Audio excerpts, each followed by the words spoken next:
السلام عليكم ورحمة الله وبركاته. عاملين ايه يا حبايب قلبي؟ النهارده بقى هنكمل مع بعض الجزء الثاني من كيكة الفانيليا، وهو تزيين الكيكة.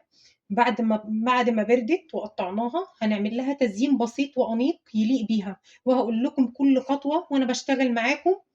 يلا بينا نبدأ وان شاء الله تعجبكم النتيجة. اول حاجة هنا معانا هنبدأ فيها ان شاء الله هي الكريمة. هنجيب كوباية ونص متلجة، تكون متلجة جدا من التلاجة،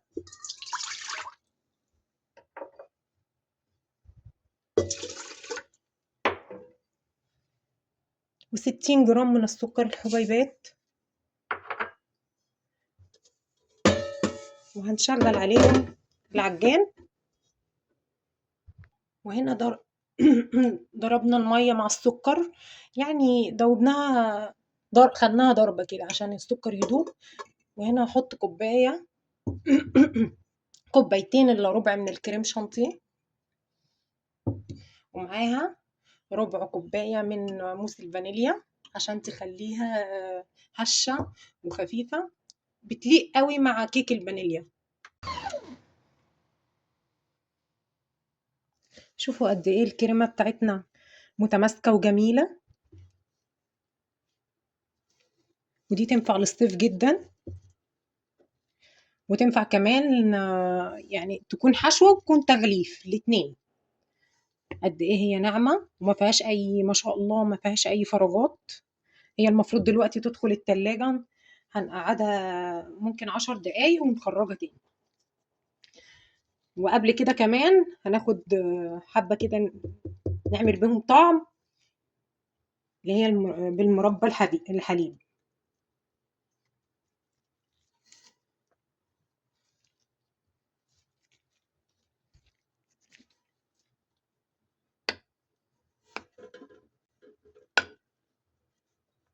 هنقلبها كويس جدا. قد ايه هي بتديها طعم جميل جدا في الحشوة.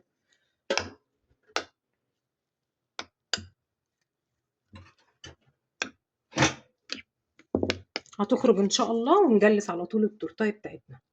اهم حاجه عندي ان الكيكه طلعت هشه وطريه، وده من اهم حاجه عندي. جربوها وان شاء الله تعجبكم، ومستنيه رايكم في التعليقات.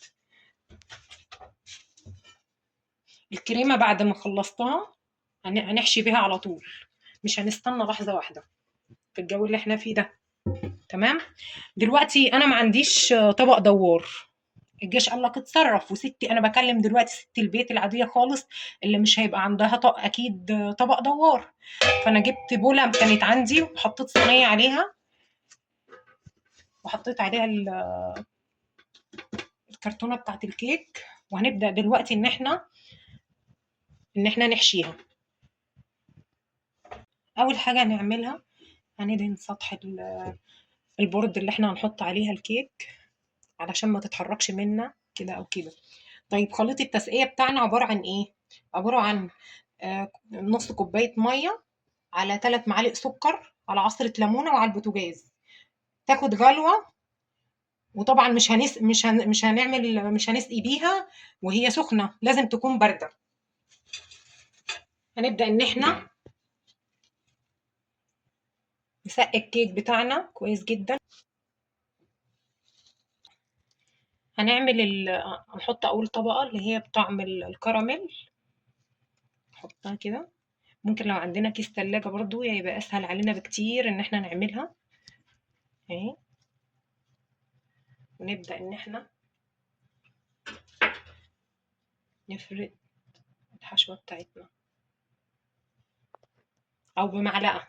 يعني انا بديكي برضو حلول، ممكن معلقه تكون اسهل برضو من السباتيولا.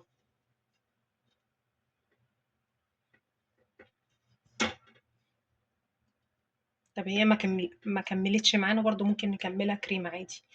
ان انا كده كده كنت هحط مربى الحليب فوق الكريمه، بس كانت هتزحلق الكريمه خالص. لازم تتضرب معاها بالشكل ده. يعني اي حشوه انا بعملها لازم تبقى في قلب الكريمه. ممكن نحط لها ايه، شويه كريمه، بحيث ايه نزودها شويه. هو اصلا هش، بس يعني بيبقى بيمتزج مع الكريمه، مع الكيك، بخير.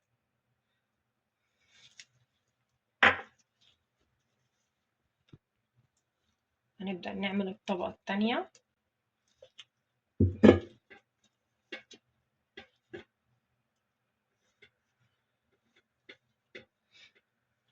شايفين قد ايه الكريمة ما شاء الله اللهم بارك، كريمية جدا.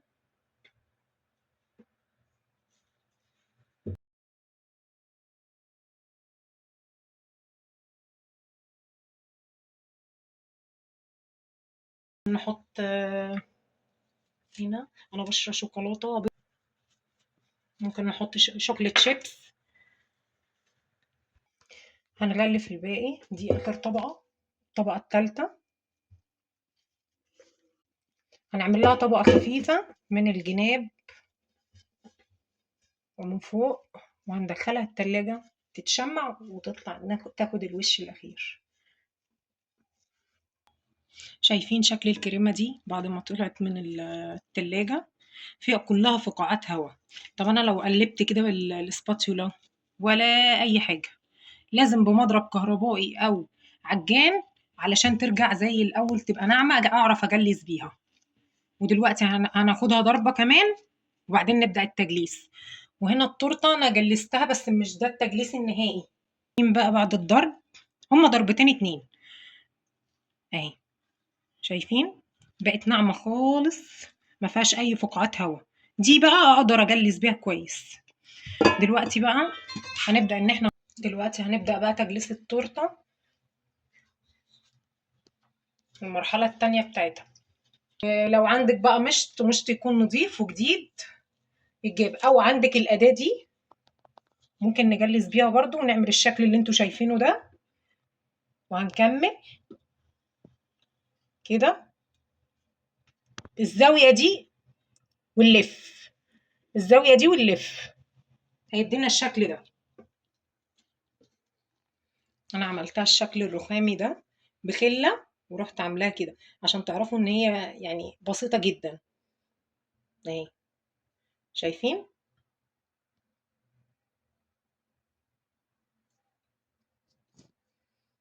بألف هنا وشفا لاصحابها. وبكده وصلنا لشكل الكيكه النهائي، ويا رب تكون عجبتكم واستفدتوا من الفيديو. لو الفيديو عجبكم ما تنسوش تدعموني بلايك وتشتركوا في القناه وتفعلوا الجرس علشان يوصل لكم كل جديد. واكتبوا لي في التعليقات ايه الوصفه اللي حابين تشوفوها في الفيديو اللي جاي ان شاء الله. اشوفكم على خير في وصفه جديده، والسلام عليكم ورحمه الله وبركاته.